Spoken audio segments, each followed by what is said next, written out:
غټې نښې د منافق څو دي؟ درې دي درې. یو نبی علیه الصلاة والسلام فرمایي و اذا حدث کذب. لویه نښه د منافق دا ده چې کله دی خبرې کوي نو دی به دروغ وایي. اول علامت د منافق دا دی چې د ده په خبرو کې به دروغ زیات موجود وي. دویم نبی علیه الصلاة والسلام فرمایي و اذا وعد اخلف. چې کله ده ستا سره وعده وکړه دی به د خپلې وعدې څه کوي؟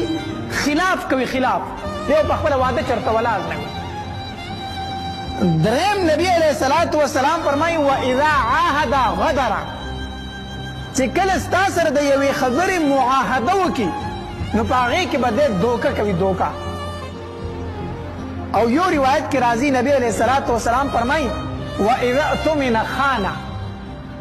څلورم علامت هم بعضې روایتونو کې ذکر شوی دی او هغه دا دی چې کله ورسره ته امانت کښېږدې نو په هغې کې به څه کوي؟ خیانت.